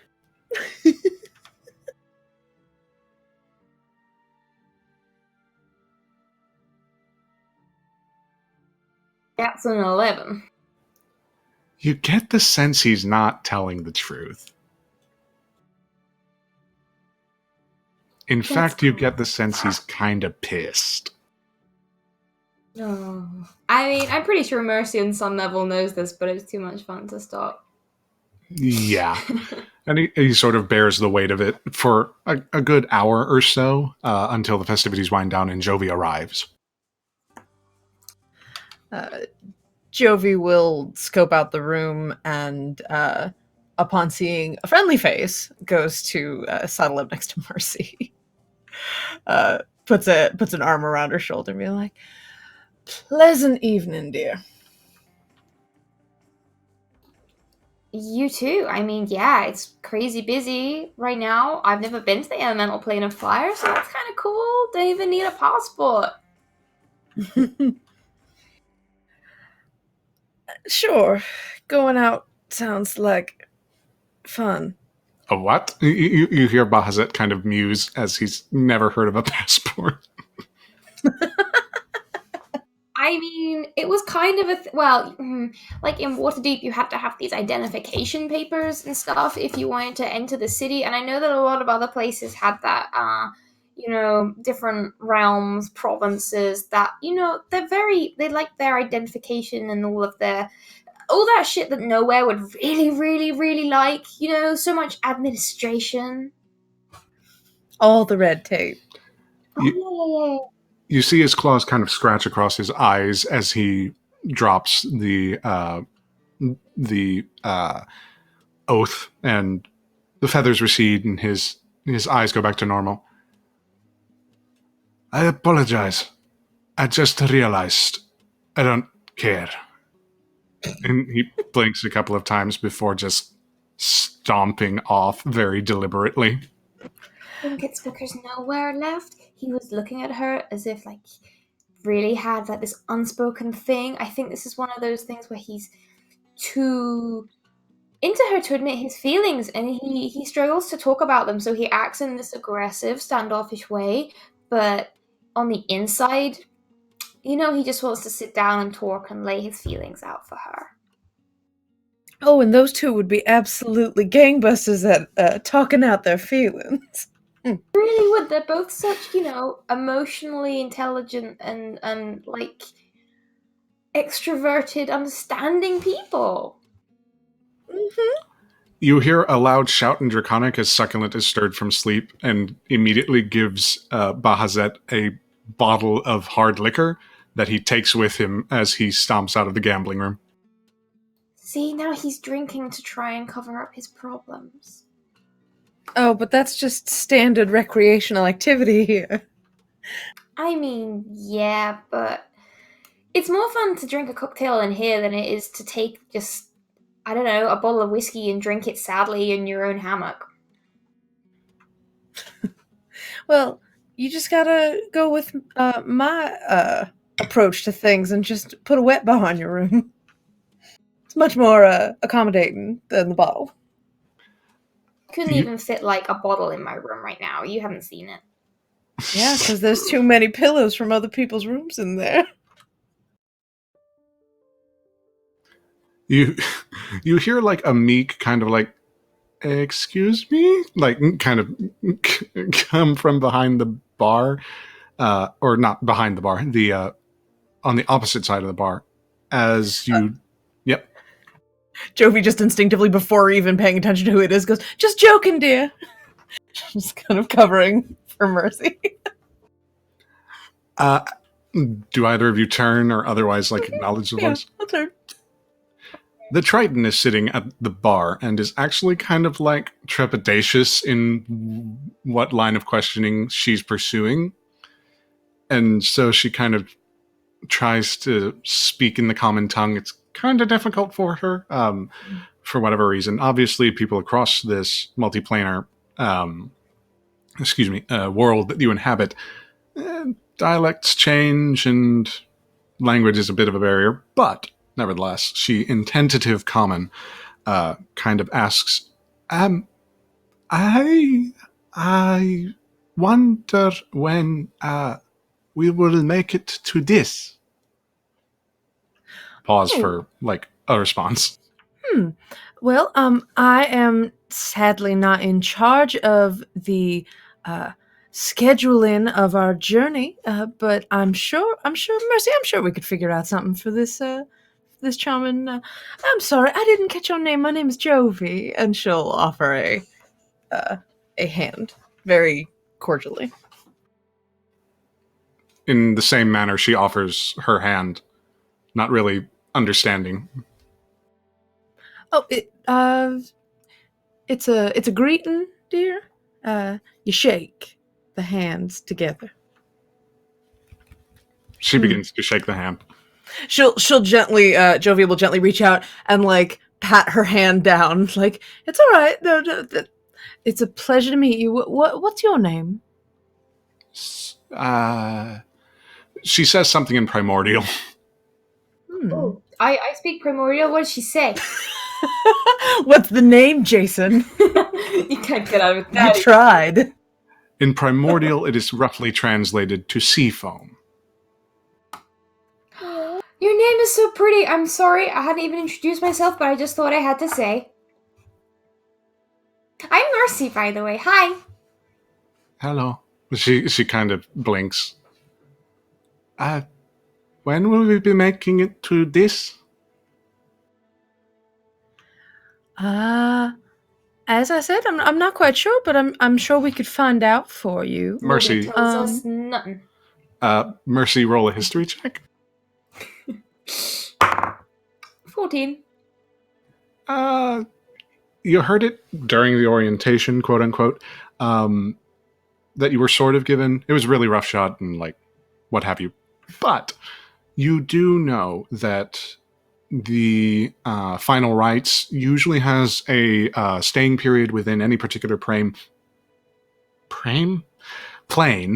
Yep. For about 6 days. This can be altered due to environmental factors, etc., etc. But usually it's pretty consistent. So 6 days. I mean, we're gonna be stuck here in Flameland for nearly a week. After that, I mean, it depends where we're due to hop next. I mean, I've been here for a while, but when it comes this, that's one of the hells, right? In the middle. So in the hell sandwich, it's somewhere in the middle, right? Like the cheese layer of hell. So just blank stares as you explain all of this. You should write every travel guide ever available. Baby doll, seriously. Thank you. That's really kind. I've never really done much actual editorial work, but maybe I should start writing a travel blog about hell. You have quite the felicity of expression, so I would encourage it. Maybe I'll think on that. Okay, cool. Oh yeah, there was a question involved with this line of conversation. You begin to see sea foam kind of shrink into the seat and maybe move a bit further away.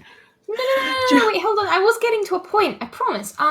Yeah, so we usually spend nearly a week in each plane we visit. I don't know when it comes to the hells, whether we do them sequentially, because you gotta start at the top and work your way down through the layers. And yeah, like I say, this is kind of in the middle, so if we have to stop at every one, I guess it could be a few weeks yet. But on the other hand, if we just kind of jump between them, then I mean it could be the next one. I mean, I don't know what the schedule is. You know what the schedule Jovi is? puts a hand on Mercy's hand, pats it, and then looks to Seafoam with a very kind smile and says, I will find out for you when we will arrive in Dis, and I can let you know personally. I will find out. Would it be all right if I found out and told you first thing tomorrow? You see like tears welling up as she just doesn't understand what Mercy is saying half the time. And as you sort of offer this, make a persuasion check. Okay.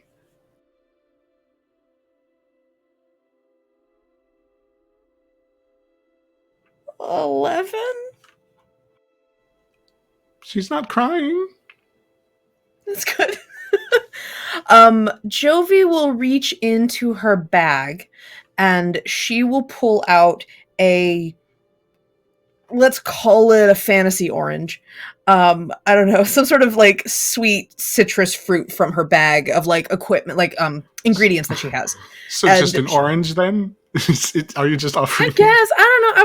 I was letting it, the fiction, if you wanted to make it something other than an orange. An orange with like Oranges exist in D&D. It's a cocktail orange. She will cut it into slices and then offer a piece to Seafoam. Like, would you like a treat? just a big No. shake of the head. All right. Jovi will break one open and eat one herself. Jovi, not everyone just accepts strange fruits from strangers. I am with concierge. My job is to serve people.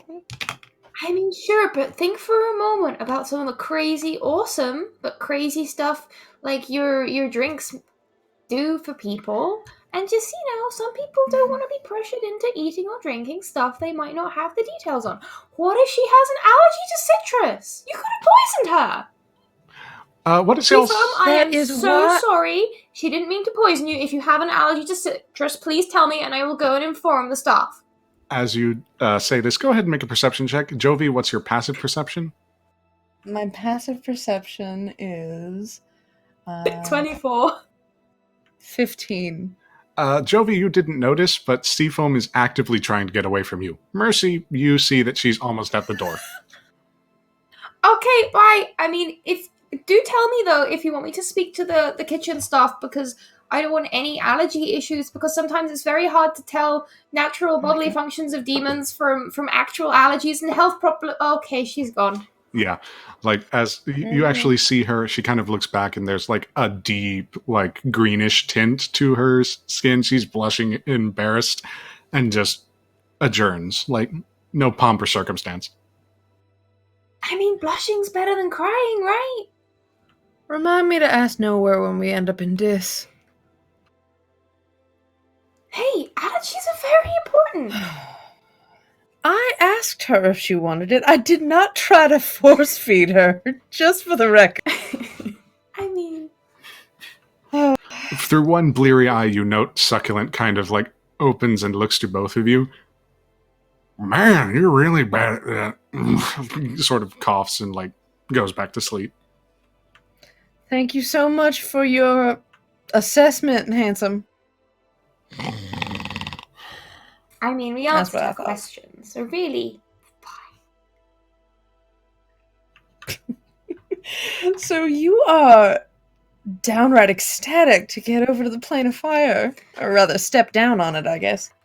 I mean, wouldn't you be up for a change of scenery? I mean, I've only been here a month and a bit now, and I've walked up and down these hallways enough. I'll be honest, I'm ready for a change of scenery. I am a And fan fire. of the scenery, Fire. personally. Everything's on fire. How cool is that? And like, it doesn't hurt us as much because we have some kind of cool fire resistance. You notice the imperative there is not as much. Right? Still fire. Still fire, but I mean, Also, yeah. This verbal tennis match goes back and forth for hours. Stretches into Drinks are more drinks are made. stretches into the early morning. But you do return at prompt times to your respective residences.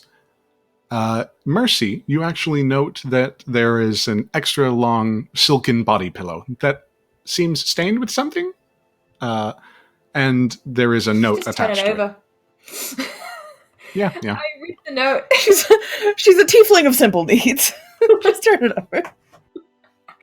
Yeah, I try and read the note, and after I've arranged it in my kind of cushion nest that is my room.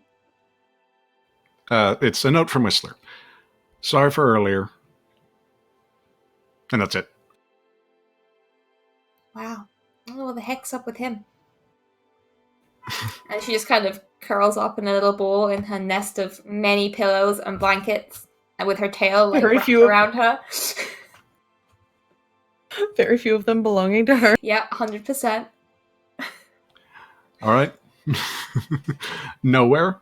A quick sojourn back to your room. How do you make preparations before the evening falls and you fall asleep? Well, I do a face mask. And I do a hair mask as well. And Does that just mean you shampoo but don't rinse it out? Is that all that means? no, there are hair masks. Those exist. Okay. You do like a seaweed wrap of like your entire upper body as well. Yes. Don't let Seafoam I do see a you. She'll sugar think you're scrub. mocking her. My bedtime routine takes 1 hour and 17 minutes. And Mhm. so I begin as soon as I get back from the party. And then after I've finished, I spray my pillow with a lavender spray. And then as soon as my head touches the pillow, I fall asleep. I'm very efficient. Gotta steal some of your pillows. I have to tell you, Heavenly, I'm so excited to clip all of these and just make so many notes on your World Anvil bio of like personal habits. From this glorious display of efficiency and grace, Jovi. Efficiency. Sorry. I mean, it's for the routine itself. That's pretty efficient. Jovi. Yes. Hamish awaits you in your room as he seems to be twirling what seems to be what is that thing called? A stirring spoon in between his fingers, sort of like a pen, one to each finger. Is it He's not very his, successful. Or is it from my wet bar? No, that's his, and Okay. it's actually he's not as good as he thinks he'd like to be, because at one point he actually tries to increase the speed of it, and it flies into the ceiling and sticks there because the other end of it is pointed. I mean, if you wanted to have a say in the decorations, you could have just asked.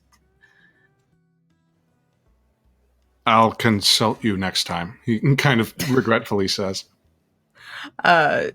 Jovi will hop up onto her 4-post bed and try to take it out of the ceiling. It's too high. I'll just say, It's nice. It's fine. It adds character. And she will hop down from the bed. Jovi heads over immediately to her wet bar setup. Basically, it's sort of DIY'd from whatever would have been considered her sink in her room. And there's like a cabinet built it like next to it and stuff. She was borrowing furniture here and there to basically create something on her own that was not, let's say, did not come with the room originally. he watches you semi-intently, but allows you to go about your business. Pick your poison. Not tonight, he kind of says. Where is the fun in that? She will proceed to make her own drink. It is notably not something alcoholic. It is like, or rather, it is alcoholic, but it's not like her normal stuff. It's like a hot toddy kind of thing, and she's got very specific ingredients to it. There's even some like probably things that Hamish would recognize as being like almost like pseudo opiates kind of stuff, like poppy or like nightshade, that kind of stuff. Well, now I know you're anxious, he sort of intones as you make this drink. Oh, just normal routine, dear. I don't sleep well. Yeah, I notice. He kind of lets down his guard. He's always been a showman, but sometimes he just sort of lets it slink off his back. It's rare, but it's genuine.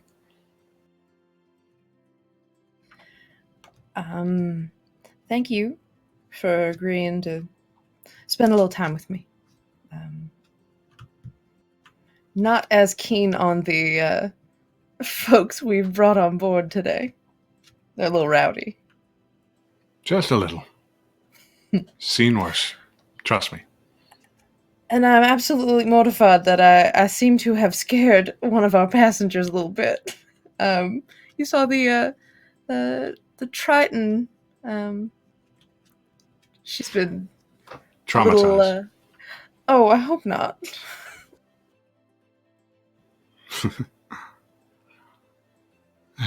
He just kind of sighs and shifts in his chair awkwardly.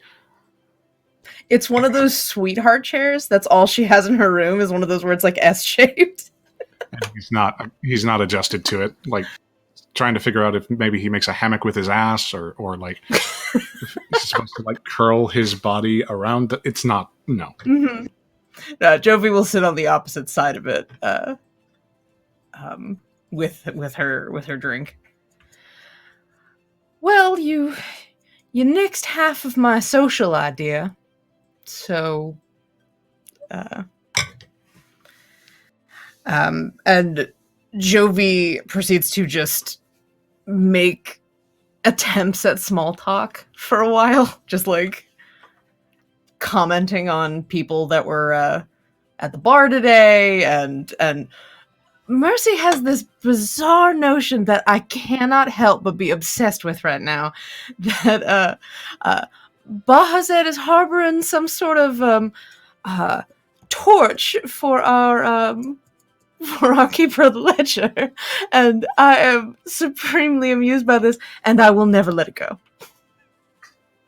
Good. All good stories start off with very stupid things. So yeah, she just sort of doesn't let there be a down. She seems to be just talking through the silence and not really letting there be much of a lull. And she keeps trying to like sort of get Hamish to engage in the small talk, and she just keeps going. In one of the brief lulls, he actually leans across to your side and puts a hand on your shoulder. His look says, you don't have to talk if you don't want to. Like,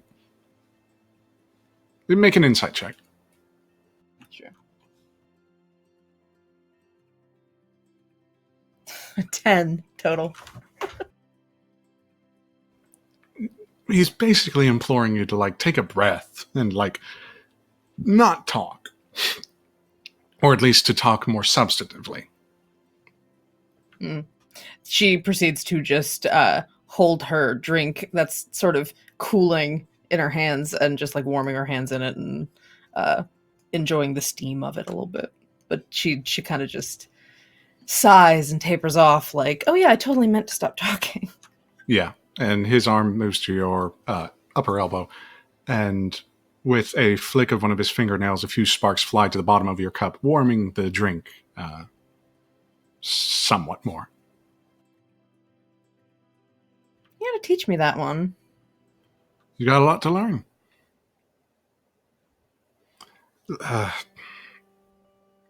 So, how long you want me to stay here? I don't know. As long as you like, I suppose. I didn't mean to hold you hostage. In the chair or somewhere else? He kind of smiles. Well, the chair is rather uncomfortable. Make a persuasion check.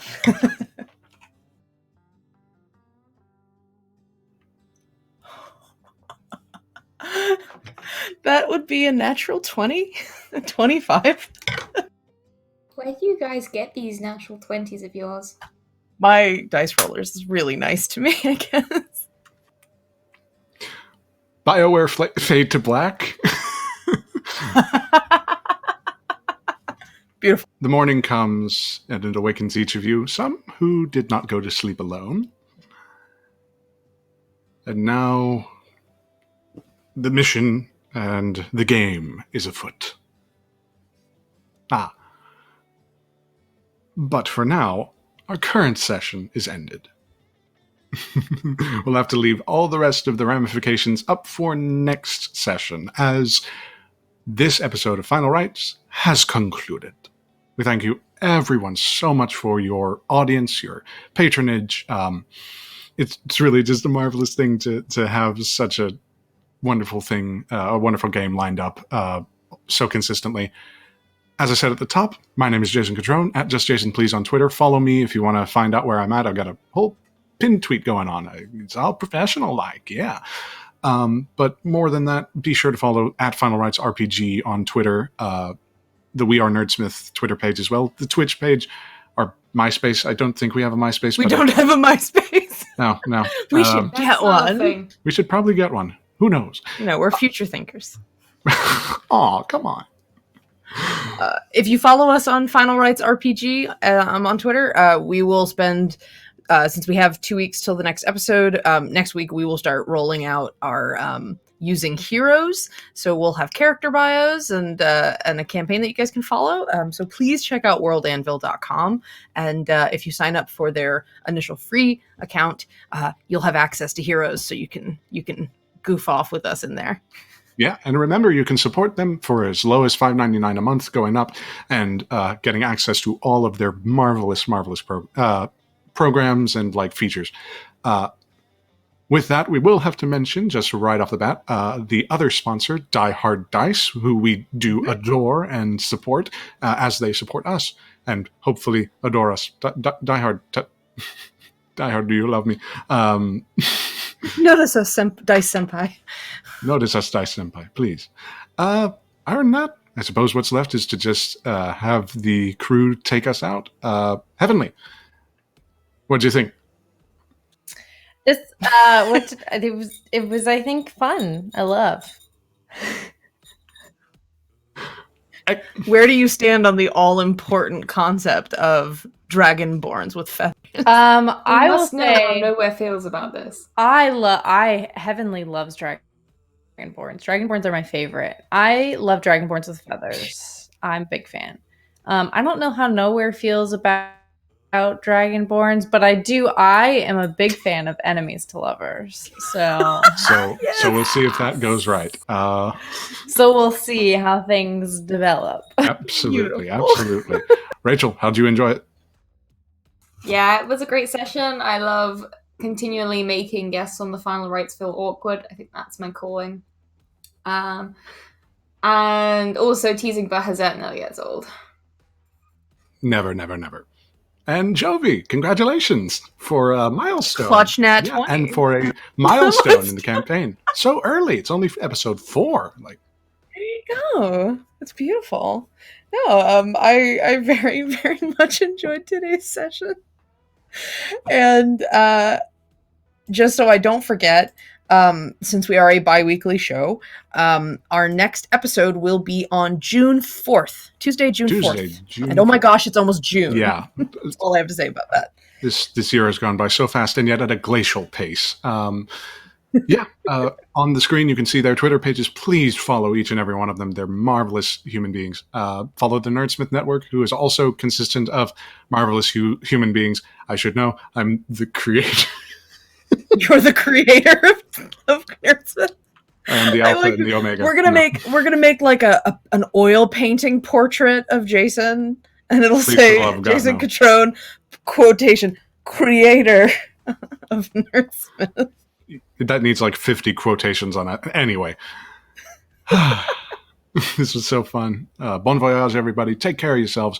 And if you're catching us on YouTube, 2 p.m. CST, alternating Tuesdays, follow us and continue to support us all as we go down this mad road. Thank you so much again. Or river. Or river. Bye, Yeah. guys. Bye.